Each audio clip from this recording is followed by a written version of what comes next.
Each year, Microsoft Research hosts hundreds of influential speakers from around the world, including leading scientists, renowned experts in technology, book authors, and leading academics, and makes videos of these lectures freely available.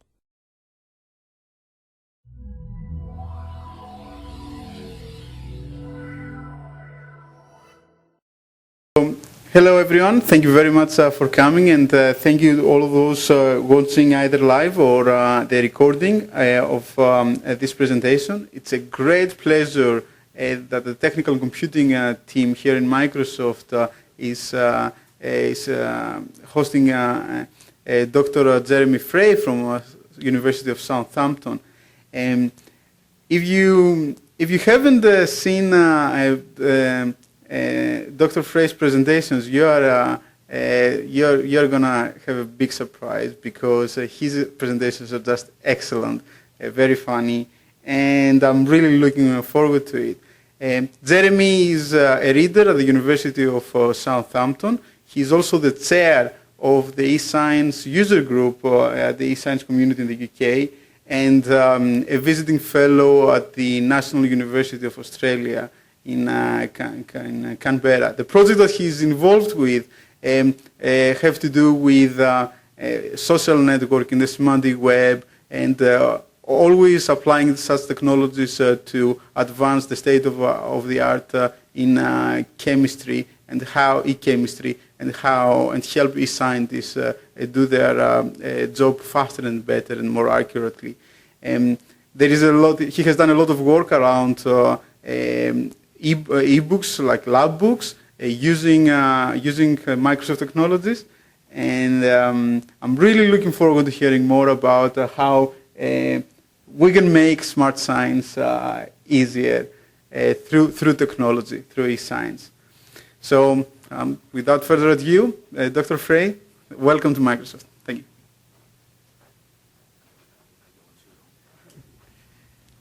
Okay, it's a great pleasure to be here in Redmond.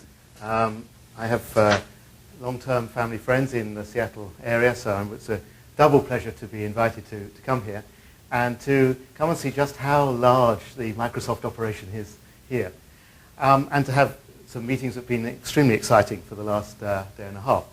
So what I want to talk to you today about is the work that we've been doing in Southampton and with our collaborators in the UK, in the US, and Australia, focused in the area of chemistry. I am actually a chemist and physical chemist, so I still continue to do research, not so much, as you would say, at the lab bench, because I'm not an organic chemist, but real chemistry research.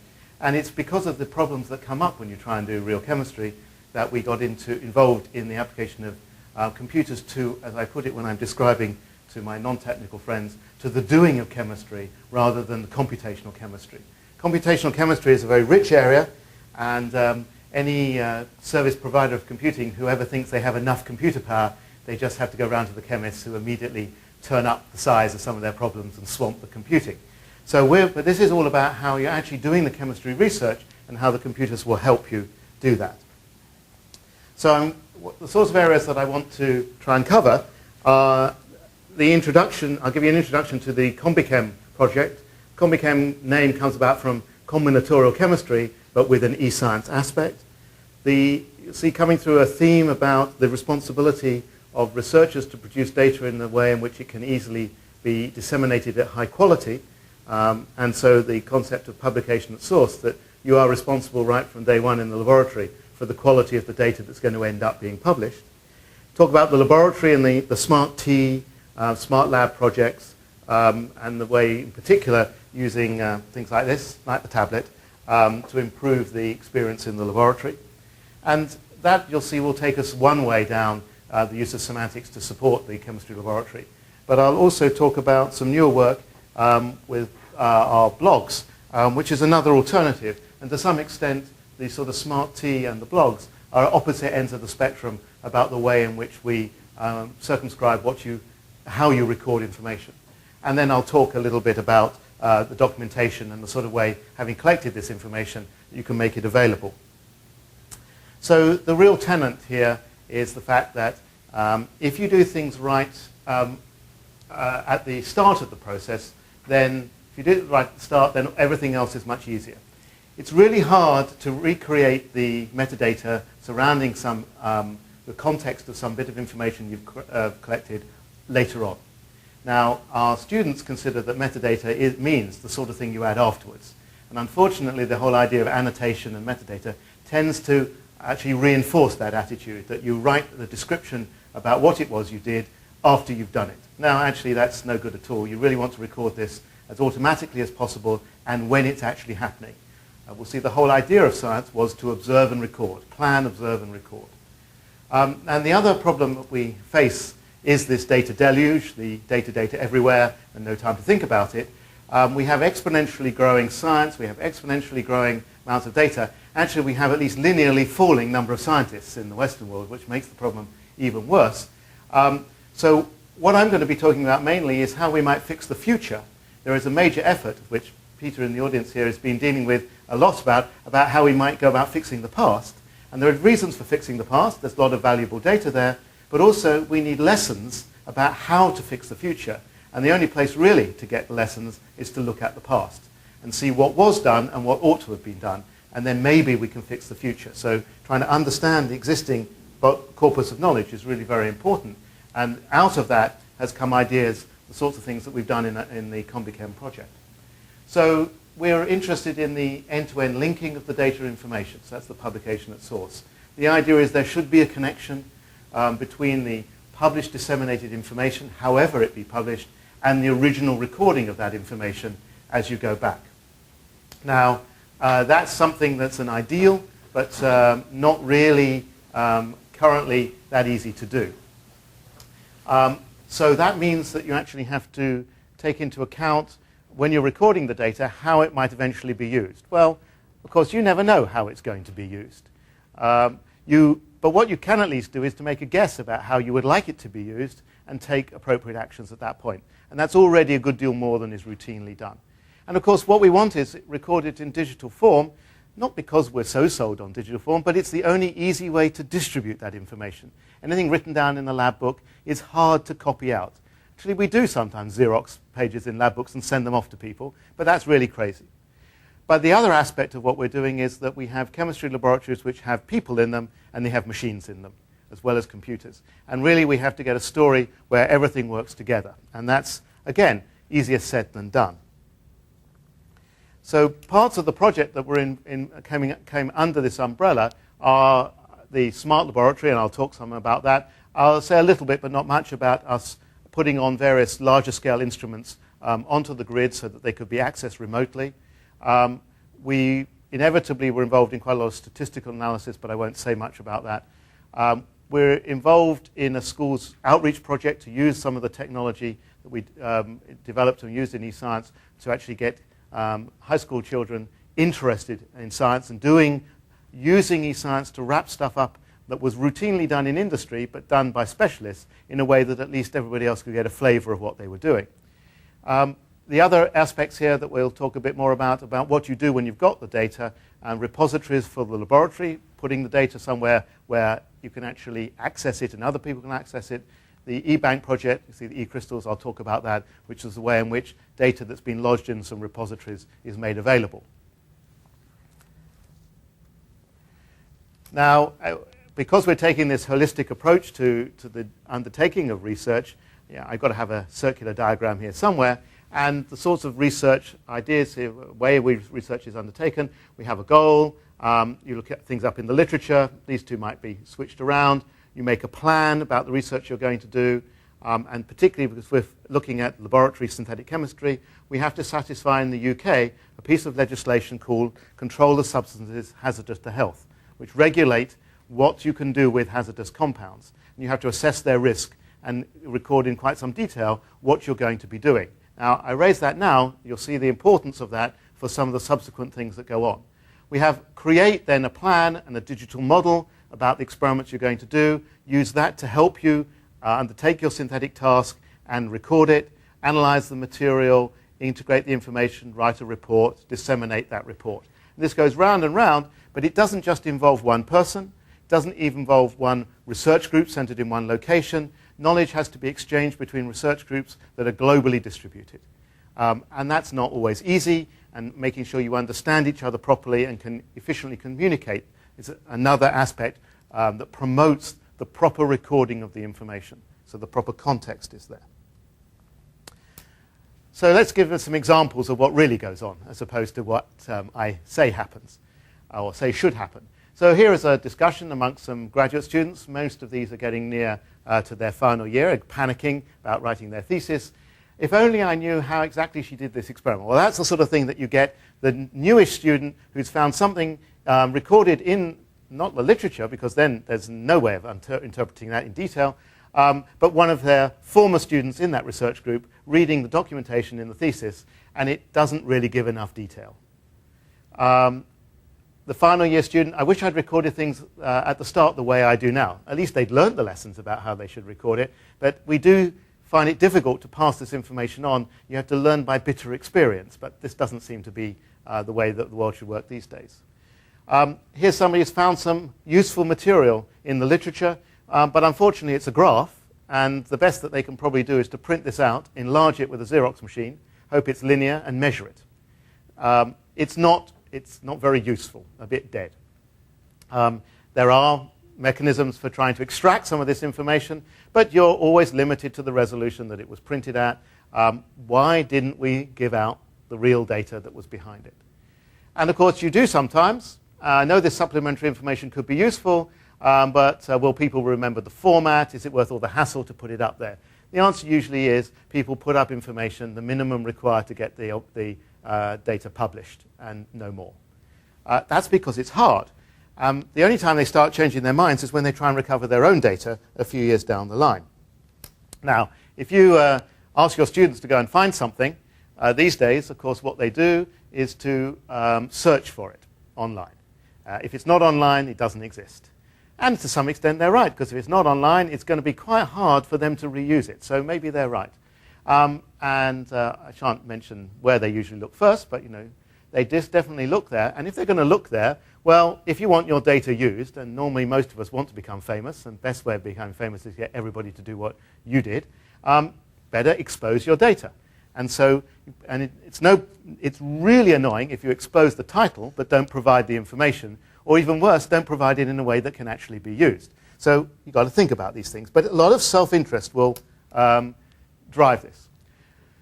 So what about in your own research group? So one of the students comes along to you and says, I'm stuck at this point, I need some information. And typically you start thinking, I'm sure we collected that some time ago, but where is it? The usual rebuff to the student, I'm sure it's in the thesis somewhere, but is it? If it's in the lab book, can you actually read it anymore? No, often not. If you can read it and it says, look, this is the file you want, can you find that file? Sometimes you can, sometimes not. Now, some of these problems are due to the lack of information being recorded at the time. Sometimes you will not have recorded something because you just didn't know it was necessary. That's research. That's what you have to put up with. But other times you knew it was worth it. It was just not recorded that time. It was forgotten. Others are due to the loss of information over time, and that's something that's a slightly different problem. It's on a medium that is no longer readable. But at least if we can try and get these data items out digitally, recorded in repositories, and replicated, at least you can minimize the loss of information. But you will never remove it. But the whole object here is not to be perfect, it's just to improve things over the current situation. So we do need to recognize that people are key to this. The data is important, but the people are the most valuable assets. And keeping them happy and making it easy for them to do the right thing is important. So we have to think about capturing the data and the context. And that's really people, the processes they're undertaking, and then the environment they're in. And various issues to do that will come up in the rest of my talk. So key to chemistry laboratories for the last, 250 years have been the laboratory notebook. That's where we've traditionally recorded all the information. Now, in the UK, it turns out that up to about 18, we don't really teach anymore what a laboratory notebook is. They don't really have them. They may have bits of paper. And many students will come through not really understanding how they should do a scientific investigation. So at university, you start to think about how you now about teaching them exactly how to do these. And we actually give our students marks for the quality of their notebooks to make sure they realize how important this is. So Dartmouth actually puts up on the web something about what is expected in a notebook. And their statement here is, the laboratory notebook is the permanent, documented, and primary record of laboratory observations. Right? It's supposed to be permanent. It's the primary record because it's the record taken at the point you are doing these observations. And it's of the observations. So that's fine. But let's see some of the consequences of that. I think I've got one other bit that comes on here. So it then further details some things about how you should go about this. And the observations are never collected on notepads, filter paper, or other temporary paper for later transfer into the notebook. If I give any of these talks to groups of chemists around, everybody has violated this thing. They write down the weight on a piece of paper and transfer it. Now, if you're involved in the middle of a legal case about the provenance of some piece of information, that gap in the transfer into the permanent record could give you a field day to work on. But as well, it's just not proper practice. And they make it very clear in Dartmouth. If you're caught using the scrap of paper technique, your improperly recorded data may be confiscated by your TA. They're serious about this. I ran a project in Southampton, or I tried to run a project, where we got hold of the computer record that a whole series of students had made on the same experiment as they did it through the period of one term. And we thought we would then build a model of that experiment so we could highlight to future students when their data was a bit wayward and what they should do about it. It proved to be completely impossible because it was impossible to interpret the spreadsheets that these students had left because there was no documentation inside them and it was completely random, as well as the numbers being so haywire. So this proper recording of the record in the right place at the right time is crucial to the notebooks, and that's what we're after. So information in context does depend upon, you want to know where and when and how, and you do need to supply information back to people in a form that is useful at the time. Here's a poor guy who's trying to interpret his Japanese meal. Now, whether or not having one of these sorts of things you get in a museum when you're standing in front of the right painting and it tells you about that painting is useful in a Japanese restaurant, I don't know. But in a laboratory, making sure that some information about a weighing that you're going to do comes up when you're in front of the weighing machine and not at other times may actually be extremely helpful because simplicity at any given time is important because you're carrying out serious tasks that could actually be potentially hazardous. So you've got to be careful about the interfaces here. So I mentioned COSH. Why is this important? Well, when we started the discussion, my observations, and don't quote me on this, of many laboratories would suggest that there isn't. There are general health and safety considerations, but I don't think there's specific legislation that documents in this sort of detail about what you have to do. So typically it is still not standard practice outside the UK, and this is generally in the world, that you have to write up the pattern of your experiment in advance of doing the experiment. Good practice suggests you do, but we have a legal requirement to do so. Now, this was important because 10, 15 years ago, writing these sorts of things up, the chemists thought this would be a huge imposition. Because it has led to rather more efficient practice of chemistry because you do think before you do the experiment. But why was this important for us? It was because there was a record in advance of the plan. So if without much more effort, you can transfer that record into a digital form, and that provides the framework for the experiment. But the advantage was that since the students were already doing this, and putting it into their lab book, which was rather dangerously exposed there. Some of you may even be able to see that the carbon copies have not been removed, and Southampton has occasionally, unfortunately, suffered from fires, so you would have thought the students might have realized that taking the copy out was a good idea. But the result was this is already done, so the extra effort to get it into a digital form is small compared to convincing somebody to write that plan in advance when they weren't. So we were at an advantage already with these synthetic chemists. So the plan was to do that. We had to develop it in quite an interesting manner because you have a community of the people who could write these things, the computer scientists, and even though one of them was a former chemist, and the synthetic chemists who were going to use it, there was a language barrier immediately between them. And this was solved, of course, in the traditional English manner over a cup of tea, because making a cup of tea is a synthetic procedure, one of which could be done outside the laboratory, and one of which the significance of the different steps is immediately obvious to anybody making cups of tea. You get very different effects if you put the water in the tea and then boil it, rather than boiling the water and then putting it in the tea. So this provided a metaphor to discuss the development of this software. And the result was a human-computer interface running on a tablet, which was kept to be very simple because and appropriate at any given time, because you have to operate this thing, for example, with gloves on in a slightly difficult environment. So there was a human HCI side of this, which was very successful, but it needed a back end somewhere to record the information. And we chose to record it in essentially in RDF in a semantically rich manner, because what we want to do is to ensure that each stage of these processes you describe as fully as possible what is going on. So the chemists wrote a to-do list, if you like, on the top, which this is for making, I think, cups of coffee. Dissolve this, mix this, do that, and so on. And then along here, that gets translated into a plan, and the plan is all of this form of do something and get a result, do something else and get a result. And this is what you are planning to do.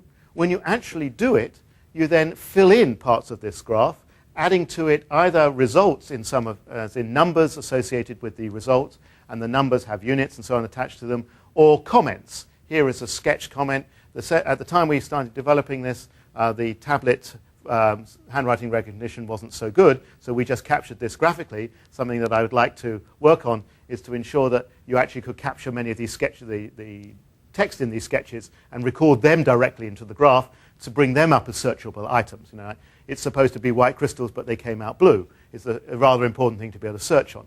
At the moment, that would have to be added into the graph later when you do the step that you always should do after an experiment when you review the results. But it is actually annotated at the time. And you end up with quite complicated structures, but all of this then becomes the plan of the experiment and the results, the record of the experiment. And as you're going through it, you're hopping backwards and forwards between the plan and the record. Afterwards, you're reviewing the record. But you could always copy the plan if you want to do another similar experiment. This is the sort of example of the simple interface, nice big buttons to tap with the pen so that you can record the weight. Of course, with more machines coming actually online themselves, it may actually be even simpler to do this sort of thing. This is an example here of a weight measurement being added. Here is the weight, here is the unit. Very important in the whole of scientific discourse to remember that you have to have the units there. Absolute minimum. Really, there should be some uncertainties as well.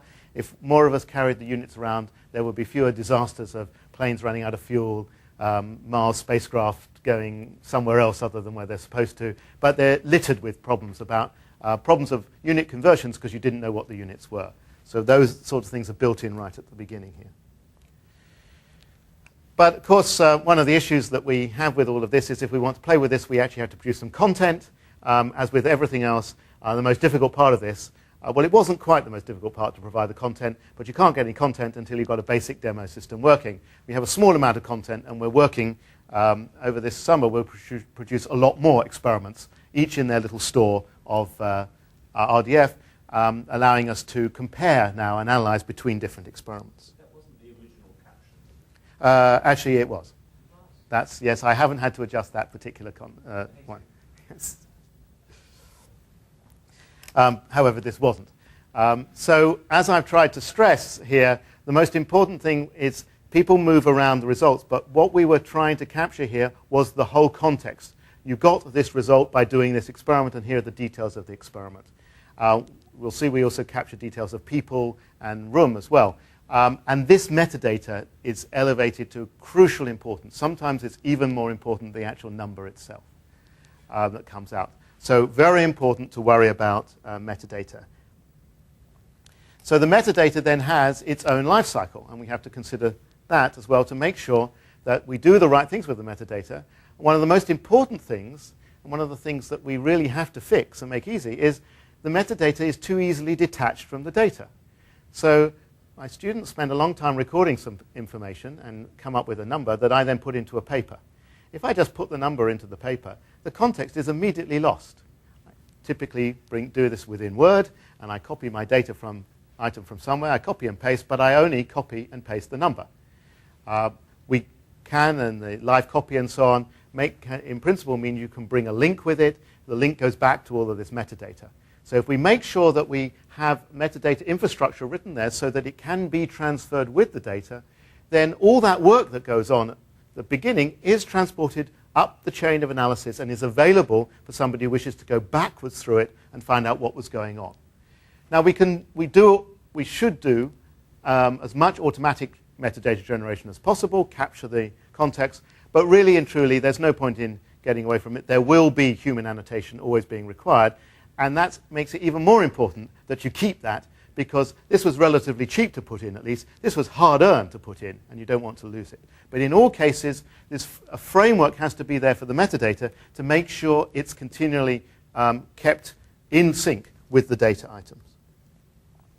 Now, one of the ways that we look to easily record the environmental data as one part of the metadata and get that out and make use of it is we use a publication subscribe metaphor with a data broker to mediate the transfer of different amounts of environmental data. For example, temperature of the room, doors opening and closing, sorts of things that might disrupt your experiment and the thing that we need to know about. And we use the data broker because we're often bringing in or removing sensors, and you don't want to have to rewrite all your programs all the time every time you change the sensor environment. You have sensors that publish data out, and you have different systems that subscribe to the data broker, and that degree of independence makes it much easier to keep the system running. What we do is we record this data in a very flexible manner, but we also record time and place. So that's how we correlate this environmental data that's coming off these loggers with the actual experiment. We don't try and keep it all together, but we know where an experiment was done and when it was done, and so you can look up, if you need to, what was going on at the same time.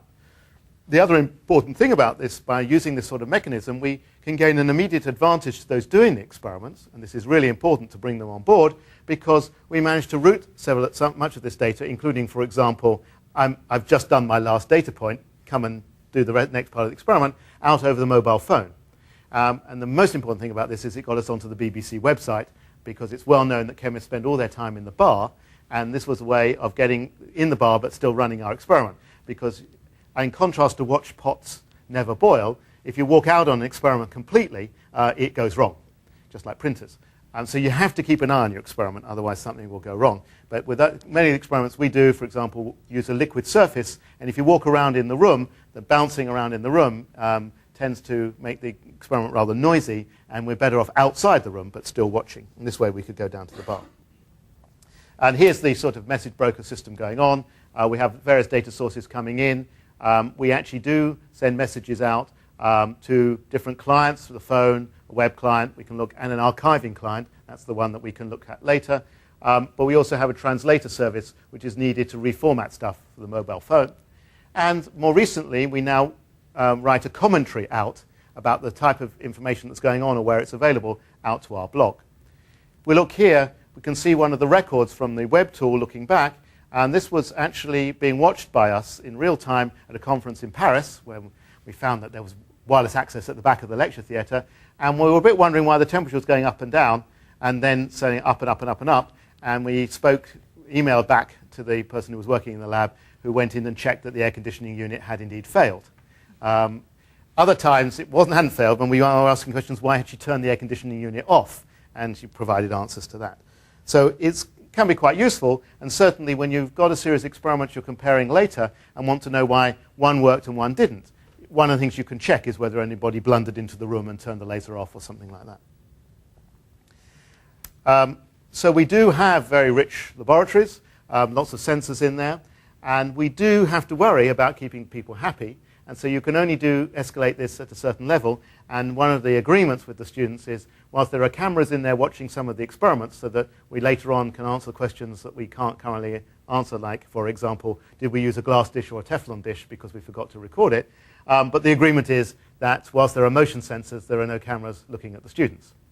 Other sensors will come in. It's amazing how much you can infer from very basic sensors without having to deal with the privacy concerns. And as far as the experiments we're doing concerned, this is certainly the best way of going. But we do have to keep the people happy. So in the mode here, we have a plan in advance of what we're doing. We know that is indeed the way you're supposed to do science. You plan your experiments, and we produce this digital description, we do it and fill it in. You've seen that the plans get the plans can be quite simple, but the data structure that then records all the individual events that goes on and all their relationships is huge. But nonetheless, that's a real record of what's been done. It remains to be seen how useful that's going to be, but certainly when you want to access information about the experiment, it's all there. And it's the key to our smart laboratory approach because it enables the laboratory to adapt, if you like, to the plan that you have put in. The question is this actually the best way to do things? Now, you might think it's crazy that I should even raise that issue because this is the mantra that we always tell students. Do science, have a hypothesis, well, we rarely really do, plan an experiment, work it out, and then see what happens. One of the reasons why I started asking the question, is it the best way? I certainly believe it's a very good way. Is I had a lecture from the current head of the Medical Research Council laboratories, Medical Research Council, sorry. And his area is actually an area of it's Colin Blakemore, of neurophysiology, neurobiology, and so on. And in the talk, actually in response to some questions, when he was discussing consciousness, came out with the rather interesting bits of research which are being more and more reinforced, that the thought you had about why you did something appears after you actually did it, or had actually started to act on it. So consciousness, your conscious thoughts, are delayed. So, for example, if you think that I'm going to go down and get some food, I'm going to go out to get some food from a restaurant, it's not that this is preordained or pre-calculated. All the stuff that has gone on over however long you've been around and all the inputs that have come in have formed all the neuronal contacts in your brain. At that moment, if you then start the issue, I am hungry, it will do a calculation and will come up with the best alternative is to go down to the takeaway.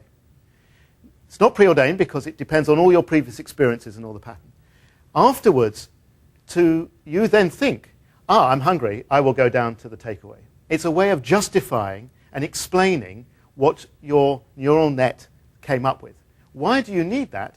Well, I cannot explain to you the hundreds of billions of connections and the flipping of all the neurons in there that came up with that conclusion. That's not a data packet that is sensible to transfer to you. You can't receive it. You can, however, receive the expression, I'm hungry, and the closest place to buy the food is down at the takeaway. So the conscious thoughts have arisen, perhaps, because of the need to communicate the information. Well, we have the same thing here. I have a very complex web of interactions that explain in detail the experiment and the relationships between why I did this first and second and so on. Do I need to tell you that most of the time? No, I need to communicate with you. I'm trying to make this compound and it worked or it failed because of something else. So there is a narrative which may actually be different from the detail, which is something that I may wish to communicate with you first before I give you the underlying layer. So the conscious thought idea appearing afterwards may actually be relevant. And that may not appear in this detail. It may come from it and linked to it, but it isn't the same. So the question is, where is that narrative going to appear? And that is actually also in typical laboratory notebooks. It's the commentary you write up. This failed. Going to think about this, whatever. Now, that can still be easily captured, but is it sensibly captured in the same way?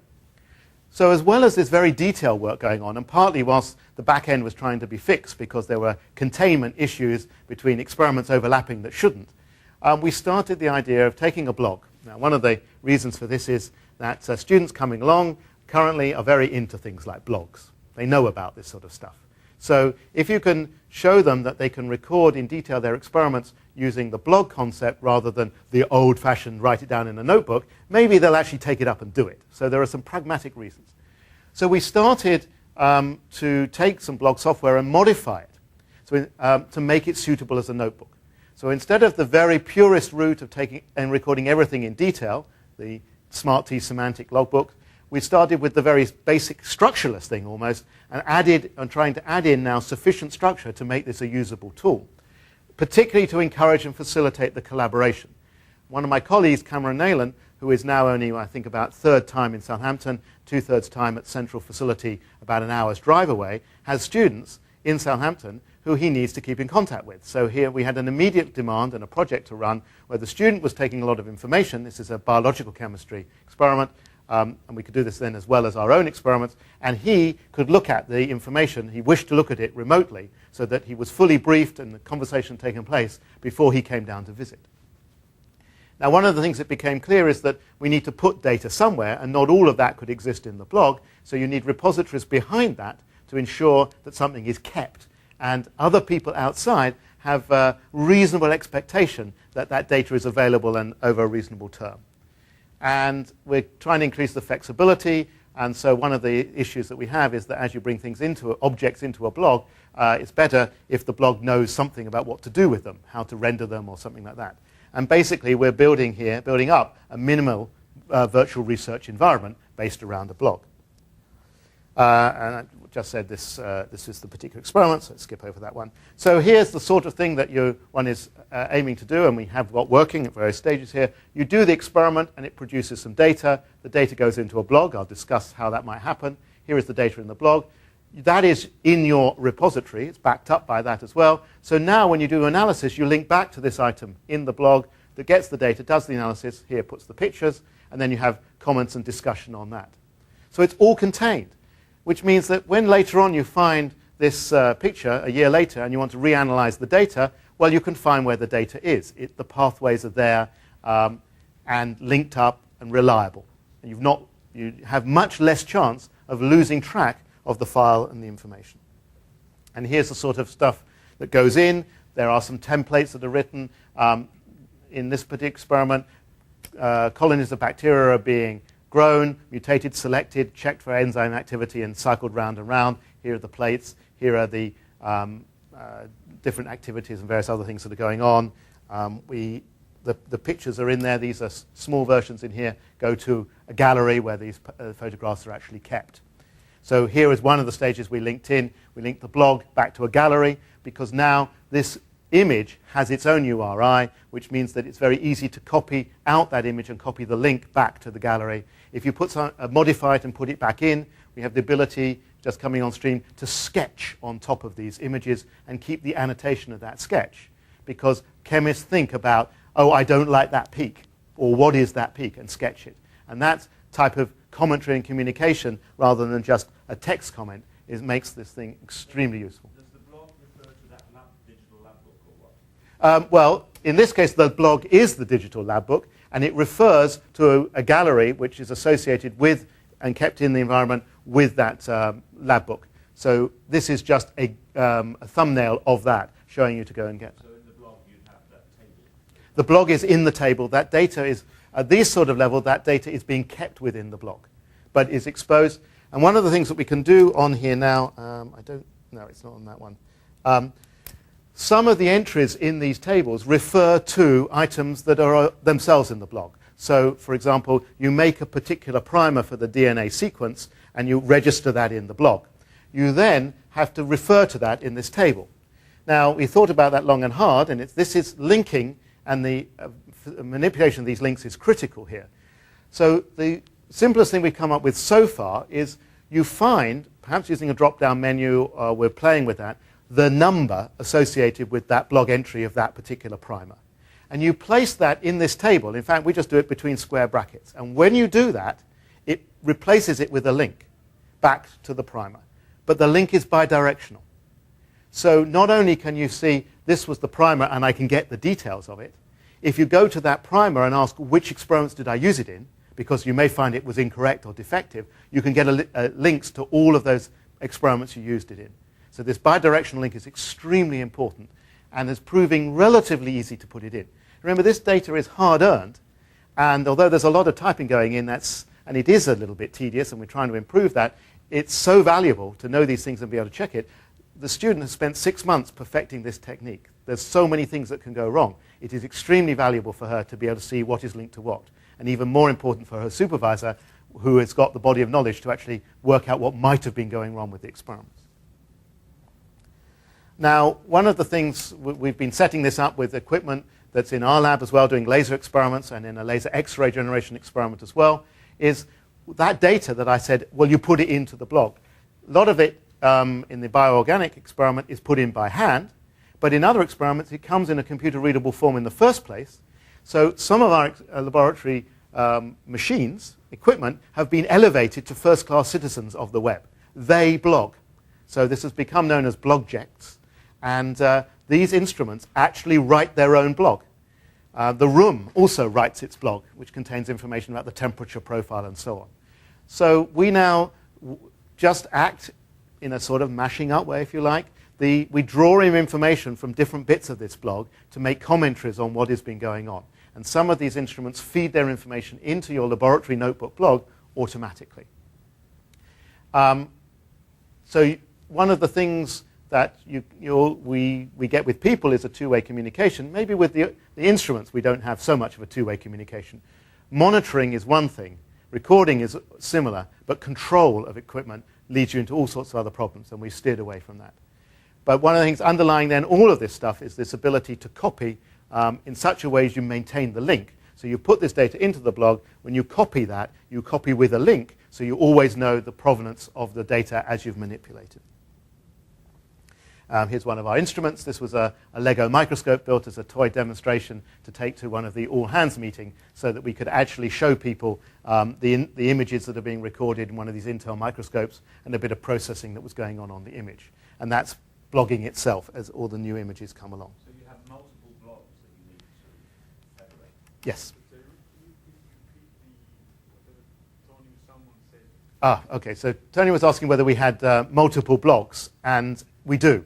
At the moment, they're all running on one of two machines, and they're kept separately as far as the software is concerned.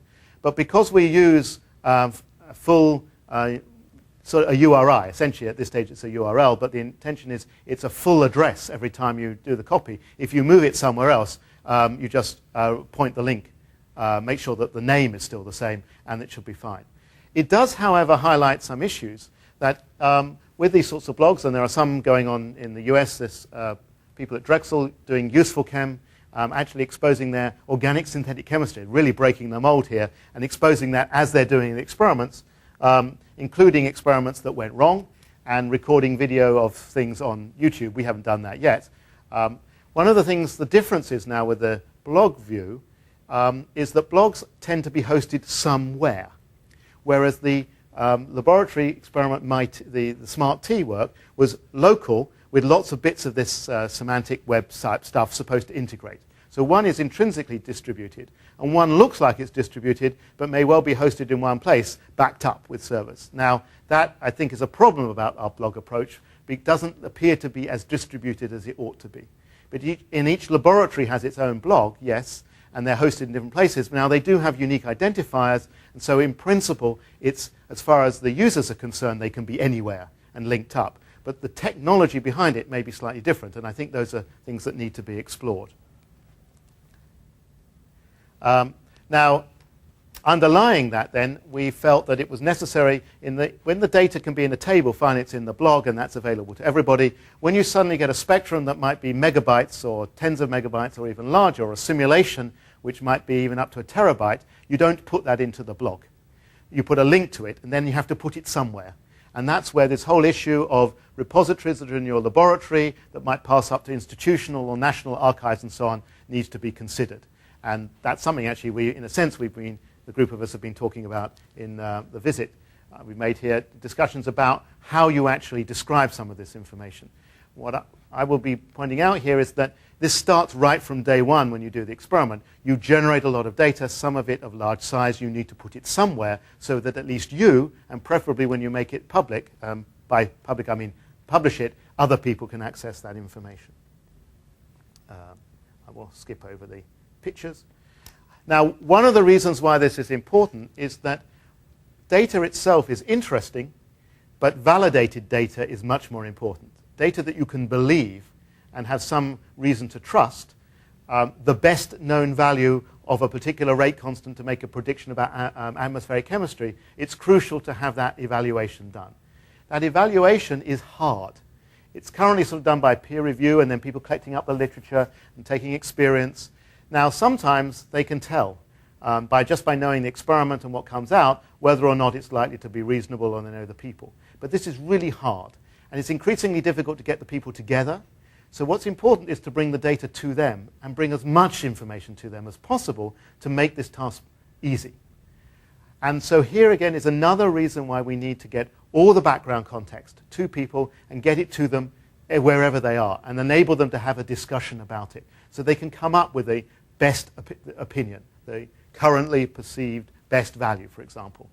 Otherwise, you just end up with a collection, which is my collection of data, but it doesn't have any validity, well, not much validity. Much more validity is gained by having this data looked at and discussed. But to do that means we have to make a much greater corpus of knowledge available to those experts. This is not an attempt to get round peer review of a journal, but there's a lot of data that never makes it out because it wasn't important enough for people to actually write. And we'll see in the crystallography example where that's the case. And one of the issues that comes up is when we do the publication, some beautiful spectrum like this gets turned into a few numbers, and if they don't happen to have been interested in the part of the spectrum that you were interested in now, you never see this, or you don't get any data about it, you just see a few numbers. And Peter has done a lot of work on this sort of thing, so let me just show you one example of where we have done some work, taking from our laboratories in Southampton, the National Crystallographic Service, which records crystal structures. And this is the sort of thing that you write in a paper, discussion about different properties of different compounds and how their properties relate to their structure. And each one of the compounds that might appear in this paper should have a data set like this. Here's the picture of the sort of diffraction that you see from the instrument, the first stage of analysis, second, third, and so on, all the way up to the top stage, which is the refined structure, which does have a home in the Chemical Data Service's CCDC's Crystallographic Data Center, actually looks after that. But it does not look after all this information, which is the provenance of that data. Is the image actually useful to other people? Okay, so Tony's asking whether the image here is useful. It's useful to assess the quality. We record elsewhere all the data that comes from those images. So those images, this is just a JPEG version of that, but the image is the raw data. That is what the instruments record, and then you analyze those. Now, the very, very first step of that analysis is often machine dependent. So at that stage, very few people will need to go back to that stage, and if they do, they will need an in-depth knowledge. So we don't have a problem at the moment with saying then they do have to come and ask for that megabyte of data or something, which we do keep. Used to be kept on CDs and DVDs, and my colleague ran out of space. And it is now kept at the Atlas Data Center in the UK, and they have no CDs occupying their shelves, and they have books on them instead. And it's kept and backed up over there automatically. We pay some money for that, but not that much, considering the cost of CDs, actually. So it is available. It's an indication of quality to people looking at it. If they then were worried about that, they could ask their local expert crystallographer to contact the crystallographers and say, I want to do some more work. Or maybe the molecule they were interested in the main molecule, but not the solvent that was there. Somebody else may come along and want to know about that. And because time is critical, in the first place, they did not work out where the solvent was. They only refined the structures that they needed to give to the person who wanted it, who was essentially paying. Come back and they need more. Yes. So what's the constraint that makes it so that that figure did not appear on the paper? Okay, so the constraint that means the figure doesn't appear is that a paper could have 20 or 30 of these. In the old days, when it took a PhD student 3 years to get 3 structures, these tables of numbers did appear, and they were useful. Now it takes about 3 minutes to get some structures, and this quantity of data is not useful to anybody anymore, except for the experts or to check. So it's not part of the chemistry discussion. It's become part of, this is just the backup to say, this is, you draw a structure here, this is just the ultimate justification, but there are some checks at this level to give reasonable assurance that this is right. So this is not needed so often, and is now, partly for space reasons, been relegated to not necessary to put in. So what we do is now suggest this is all stored elsewhere and linked to from these structures. So you can find it should you need to. It was always kept by the crystallographers, but wasn't available in general. You had to write to them and they had to find the pieces of paper and so on. But it's not, for most people reading the intellectual argument here, they will take this as read. If they find a problem here and say one of these structures may not be right, that's when they need to start getting this data. And we provide that in one of these, what we call a crystallographic ePrint. So here is a holder that actually at the top has the picture of the molecule, has the overall structure, has some information about who made the compound, and who measured the crystal structure, and then links to all of this raw data. Now, one of the things that we looked into is, okay, well, we've separated the paper from all this raw data, but in other cases, some of the data in the argument, as you process the numbers, does all come in the paper, and we want to put this all together but keep it linked. So we did actually generate a paper that's about a particular molecule called a crown ether at the water-air interface. It was an experimental paper using laser spectroscopy and a simulation done at the same time. And we created a paper that is segmented in its different sections, and they're all linked, and all the links are described by RDF statements explaining how they're linked. So, for example, looking at this paper, there's a view that comes from the RDF, and these sections and all the menus that come within there are generated automatically from the sectioning that's in the RDF. And one of the things that turns up in there is a graph here, which is written actually with SVG. And each point on here you can click. And when you click it, so you see a section here, you get to the right section, you get the graph. If you click on one of these points, it actually pulls down the data from that experiment from a database and plots it up here. These are the individual laser shots, and there are the numbers here. So if you want to come back to it and ask about the stability of my laser, for example, you can actually get the numbers and do something with it. Now, we would like to make that much more routine. One of the... SVG, it's a W3 standard. SVG is a W3C standard, and it works quite well, but it was a really labor-intensive, a tricky process, although it was helped by a program, to put a link in on each point. There are real problems I'll come to about generating this. Handcrafting it is one. Yes, we did use a W3C standard for drawing the scalable vector graphic drawing of it, which allowed us to attach this information, and in principle, in the right browsers, allows you to scale it and do all sorts of stuff. It wasn't easy to do. Does Word support? So, Word no, but hopefully with technologies like Flash or the upcoming Silverlight technology, doing this is going to be straightforward. So, okay, so it may not be supported at the moment, but you're saying it could be supported in the future to embed these things. Or in Word, yeah, we have thoughts about how we can do that, and then perhaps help with the automatic generation of presentations. Okay, so thinking about the automatic generation, this is really useful, but these tools, that when you write a graph drawing tool, so it has data coming in, it should be adding the links then. You shouldn't be trying to add them afterwards. And that type of thing this is one of the key bits. And links, you put your data in a repository. If you now copy that into your document preparation system, the link should come in, and the links from this graph to the simulation or whatever should be really easy to put in, because it's hard work. Now, they won't all go in. That's never going to happen, because you create thoughts and so on. But more that can be done automatically, again, makes it much easier. So we actually have a browser that deals with this, and it looks up, it gets the source. If it knows that there's RDF in there, if it sees it, it then runs through some interpretation using the ontology to then render a content in HTML. If it sees it's just HTML, then it gets some content from the content management system and puts it in. So this was a rather hacked-together system, but it shows you can mix these different contents, and it works relatively successfully. But this wasn't scalable nor supportable in the long term. And as I've said then, the links are extremely important.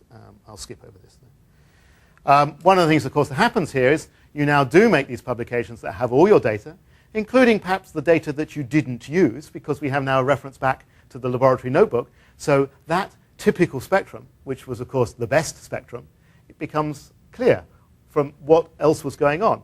But it also may be that somebody looking back later on will be able to understand the problems and discover something new in your data. But you are held now to account by your experiments. And though one doesn't wish to push this as an anti-fraud device, because one hopes that that isn't necessary, a lot of the stuff in the literature is wrong, not for any bad reason. It was the best that could be done at the time, but then subsequently it's wrong, and you can discover why and learn a lot more if you've got this rich data source. Of course, you can get carried away once you've got these rich documents and point and click and point and click. And there's been quite a lot in the UK literature about people who start on a website going through and after a while forget why they'd even started because they've run around things. Well, here, I've gone to look at this and now I found this data and so on. Well, that's a user problem and is a problem about the data overload. But on the other hand, we're trying to make this thing so that the computers can read it as well and help you understand what data you want. Now, one of the issues, of course, with putting data in places and putting things in publications is that that may end up hiding the data. And many of us have been involved for test purposes, of course, only in obtaining data to try things out with permission. But you do sometimes feel like you're making a raid on some of these data sources.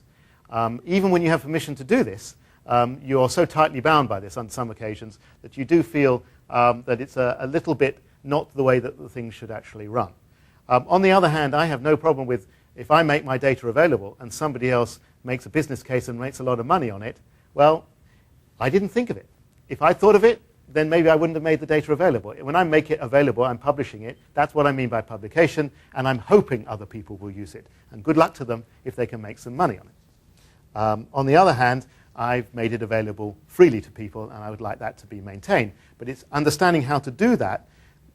There's a whole sociological, legal argument there, but my emphasis has been on how do you make it possible, assuming that you're going to be allowed or wish to do it. Can I ask another question? So on the text, you can put a Creative Commons license. Text, you can put a Creative Commons license, yes. PowerPoint presentations. Yes. But you presumably could use something like Scientific Commons for the data. We have been looking at that, and certainly a typical reason for putting some constraints or some license on the data is to make sure that if people use it, they don't come and sue you for use that they've made with the data. And there are some licenses now being available, but it's unclear to most of us about to what extent those are enforceable and what it actually means. There's not a lot of clarity about that, especially between the copyright and the intellectual property that underlies that as well. DRM technology for data, well, there's going to have to be some management of the rights in the future. We may have to work out what those rights are. But yes, if you're going to automatically search and recover this data, you will need some license to come with it. And so some rights management is going to be necessary. But one would hope that this was relatively simple. But nonetheless, these things have a habit of getting complicated. OK, just to finish off, what I want to point out again is that people are really important, and that communications between people are really essential. And that means talking to them. In the heart of a UK chemistry department is always its tea room. If tea rooms are empty, you know that there's no work really going on, because that's where everybody comes to discuss their work. Now, in the future, that's probably going to be chats, more and more chatting over these social networks. But one of the problems we have with the video-type conferencing is that the resolution, most of these, is not good enough to be able to see sketches of molecules as you're developing things. We have done some work where we use NetMeeting and actually share the whiteboard. And so with the tablets and smartboards, you have a separate channel to the people running. So you can see the people in whatever resolution you've got, but you share this whiteboard and sketch it. And that's been very effective. It needs more work done on it, because NetMeeting is, at the moment, in our view, somewhat old technology. I'm sure there are new things coming on to replace it. There are real problems when you have other applications because of the problem of how do you hand over the baton of who is running the program when you're in a virtual meeting. And that's something that needs to be, it's not immediately obvious what you would do. It's not a programming problem, it's a people problem. But one of the other things, record the conversations that go on. That's typically only in the grey literature. Maybe the fact that this is being recorded and made available will count as part of that. But what you also want to know is to keep track of who's using your data and maybe talk to them. Citations are very important, and citations of the data, citations of your output that is the non-traditional output of the paper, extremely important to people now if we're going to switch to these dissemination modes. And one of the things that became obvious in the UK eScience community is the currency of the community was the PowerPoint slide. And we would really love to know who used some of our slides and see the modifications. You see it when you happen to go to a meeting and you see your slide up there. But at the moment, there's not you, Tony, because you always say when Tony was saying I was getting at him, but this time not, because Tony does acknowledge where the slides come from. And we occasionally get a slide back from Tony, which has been modified. So one of the things that we've sort of mocked up but would like to do properly, and I believe somewhere in Microsoft work has been done on this, is to have a repository for the slides, not a repository for the PowerPoint presentation, because this is slide by slide, and to actually find out in principle who used it, who contributed it, and of course if it gets modified here, to have some sort of history here that we could look back on. And the way we would like to do this, but this is very much cheeky because it does make use of some parts of Microsoft technology that are not always liked by people, the fact that things are sometimes checked upon or report back. But just like you can send an error message in, we would like to include in our Creative Commons license a little bit of an agent in there that said, I'm currently showing this slide and I'm on this IP address. Now, this is, of course, not perfect. It won't always work and so on. But even if you captured 10% of the time your slide was used and discovered at least it was used sometime, that would be very nice to know. And I think this sort of technology can be built in. It can report back to the repository and add an extra item to say this slide was used and where approximately it was used. Interestingly, if it did that when I was staying in the Silver Cloud Inn, it reports back that I'm in Indiana. The ISP is Indiana. And I'm not quite sure where the Microsoft guest network reports that it is, but it isn't Redmond. My instrument actually does send back some things to my students who then try and work out where I am. Now, the interesting thing there is to also try to understand whether the one who's using your slide is saying this was interesting research or this was really bad research. So the question about whether they're being praising you or killing you is always the problem with citations, and I'll get this in before Tony raises it. The most highly cited paper for Southampton is the cold fusion paper, which is mainly being cited in a negative manner. This is a known problem with citations, but look, sometimes it's better to be infamous than not known at all. So this is at least a start. And if there's something wrong with the work that I'm doing, I would actually quite like to know about this. It's quite important. But it's true. But of course, maybe you can send, if it's in a repository, maybe you can send some comments. You can blog the comments or whatever. These things can be integrated in. But I think some of the reasons why I raise it now is that putting these things as add-ons is not ideal. Building them in some manner that makes them user acceptable and simple and easy, so that maybe at the beginning you agree to it being happening, but not slide by slide. I mean, last thing in the middle of giving a presentation is a little thing bouncing up and saying, can I send a message, please, to Jeremy Frey's repository that you're being used? I mean, this is not going to make me very highly favored by anybody, so there are issues there. What we have now in our laboratory then is we have experiments running, instruments that running that transmit their sort of signals about whether they're running or not to a broker, sensors running here, transformation agents that are calibrating everything, data flowing out of the instruments into the repositories, into our ePrint repository, the blog making comments on these things. And that's our sort of community of software agents that are running in there that help us record and describe the work that we are doing. And I think I've gone on for quite long enough, but I just want to point out that the best way of selling these things to the community is that what we have to be wary of is a gap between the information providers and the information consumers. The consumers have to be able to understand enough about the information that is provided so that they can use it. The thing is, though, these are one and the same people. The first person who will reuse the data that was collected is probably going to be the person who collected it. 6 months down the line, it's a different person, in effect. And this is, so it's the self-interest of getting this right, to making sure these tools transmit the metadata appropriately, will be driven by the self-interest of a research group. But once they've got that, it's so much easier to then make that data available to a much wider audience. So it's really important that we build these things and that we build them soon and quickly. Otherwise, the amount of literature that accumulates and not used and misses something really important about to happen, well, I hope we won't run into the same problem with dinosaurs, but the quantities of data that are appearing now are of dinosaur proportions.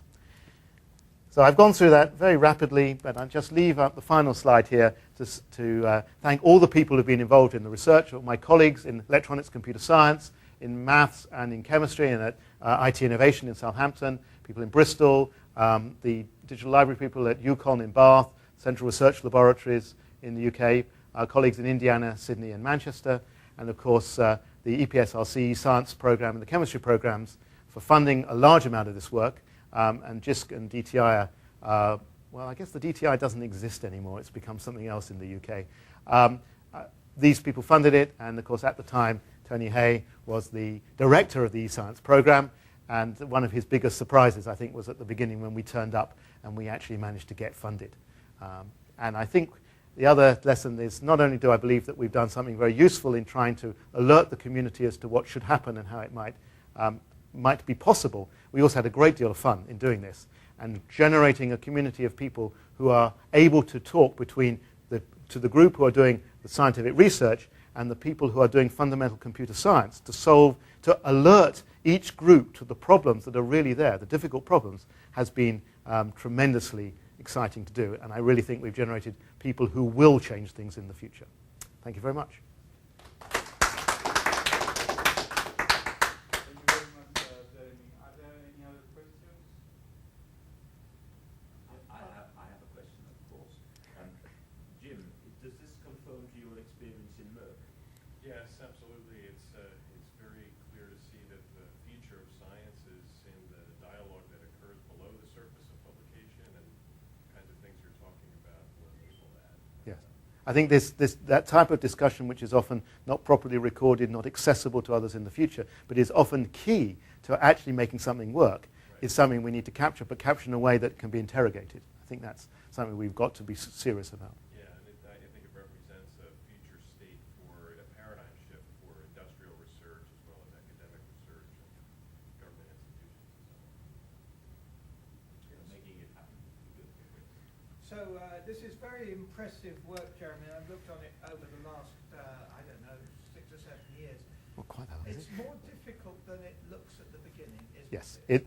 Yes. And the comment I would make is, having done it, it's not easy for somebody else to pick this up and take that experience or that technology elsewhere. We learn some things that work, we learn a lot of things that don't work, but really what it's saying to me, I think, is that, any organization of medium size needs to have people on board who can actually make this thing happen for their own particular process. So again, that when we took your crystallographic workflow and tried to move it into Cambridge, tried to move it to Imperial, it just didn't fit, not because you've done anything wrong, but you can't do that sort of thing. I think, so Peter raises the point about this being much more difficult, that in many ways things that look similar are not in fact done quite the same way, and that one needs flexible enough approaches to deal with that. But I think one level the answer is, yes, each organization needs information scientists. They used to be called librarians, perhaps, and it's critical that you have people who understand information. The other level is the fact that it's difficult to transport some of the things that we've discovered. Yes, it is. I think some lessons, and that's the talk gives some of the lessons and some of the things to worry about. Yes, we can get that paradigm shift in, and we can tell people about it and worry about it. And I think we've been quite successful in that. To be honest, yes, the problem, you can't pick up some of our software and run it for reasons that are not such that our process isn't the same as your process, for example. But there isn't the slightly hardened, not even I'm not expecting hard software that came out of this, is a problem that we didn't realize how difficult it would be and how much resource would be required to produce things. So one bit of software that I've not really talked about is the whole software that controls the access to the National Crystallographic Service. These crystals are sent in and logged in, and it's possible to run the service in such a way that when your crystal is on the machine, you can see the results coming off the machine, but only if you're the owner of that crystal. The data that's got from that can be transported to you or is analyzed in-house and then sent to you, all via a network that's controlled using relatively standard technology. That took a huge amount of effort to get running, to get all the security right and so on. And we were not able to spend that amount of effort on some of the things that I've been talking about here.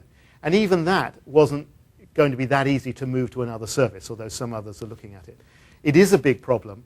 One hopes that we have made many of the mistakes so that the next person along the line can learn not to make those mistakes. But it is something that we're hoping to try and deal with, to try and encapsulate some of the process so that it can be used. And the one area where that will work is working quite well, the blog stuff, you could download our modifications to the blog, the blogging software, and run that. That would work because it's relatively simple, but as you've seen, powerful. The Semantic Electronic Lab Notebook, I think, in about 6 months' time, will actually reach that stage because I'm paying for that to be the front end to be re-engineered and the back end to be reinstalled by our IT innovation. So it will be properly documented and understood because we're now getting a group of people whose job it is to make software or at least document it to a level that you can use it. But that's a separate task from just seeing whether it would work. Could you envisage, a mixture of commercial Microsoft software like Word and Office, SharePoint, SQL Server, with open source plugins to make an environment that you can tailor for your laboratory, that Peter could tailor it for his? Yeah, so you're Tony's asking about whether the mixture of open source and Microsoft software. I don't view it as possible. I view it as essential because the community can look after a few bits and pieces that will say, okay, this is the way you can view this particular type of file. Right? That is our responsibility to understand. We are not good at making sure a database service stays up and running. I have special people do that, but it's not our job, and we don't do it properly, and we're not likely to have tuned it properly. That is Microsoft's job, to make available a lot of this sort of stuff. Chemists, most of them will use Word. Word enhanced in such a way that it can understand metadata coming in and bring these things in and put stuff out into the blog or whatever. Blogging software that maybe Microsoft can produce, the back end, the servers, absolutely. I think that's essential that we do that, partly because our institutions are wary of taking on things they can't support. You can only run a certain number of things, and in the end, there has to be somebody you can phone up to fix it. And because as it gets more and more embedded, you need that support. Now, there are some open source communities that can do some of that, and the chemistry community could look after the specific bits of the chemistry, yes, but it's not sensible for it to look after stuff that are not its regime. And I think that mixed economy is essential to run. And one of the things that we talked about in the UK virtual research environment community was the fact that currently lacking are projects that actually engage with people like Microsoft to say, what you need as a user is this. These are the tools that are out there. And ultimately, they've got to be the tools that business use as well, because otherwise there's no way you can support that level of investment. But how can we just make small tweaks that could at least be affordable? And I think that's the way forward. It's clear that the future of science is in the spaces you're describing and creating effective information worker processes, visualization, paradigms to operate on this data. And of course, we have ideas about how that might take shape, and it's validating to hear you say these things. But I'm curious, from your perspective, what blocking factors do you see for the next shift in making this happen, and what things can we do to... I think the major blocking factors are the tailoring it at least reasonably to the environment that currently exists so that we can you can evolve to it. Although young students are much more able to make these jumps. And the reliability of the system. So working out how to make the system simple enough so it can be reliable. Because if you're sitting there with the tablet and putting data in, you've got to be really sure it's there. In fact, one of the comments the students who practiced with this and played with it was, it's great. I know this thing is wirelessly connected to a server. When I put the data in there, it's there and it's safe. It's not going to be lost in my lab book. Now, they were completely wrong about it at the time, but it gave that impression. Now, it could be destroyed very easily, but if you can get the software so that you have that reliability, so it doesn't crash too often on you, it doesn't have to be perfect, but just there, and that you can put the data in and you can get added value out, so it comes out nicely formatted and commented and integrated or something, uptake will spread very rapidly. Only subject to an issue of cost. But people are getting more and more expensive, and so hardware gets cheaper. So what used to be viewed as an intense barrier, even by my synthetic colleagues, is being viewed as, no, it's better to pay somebody to look after this computer than us try to do it ourselves.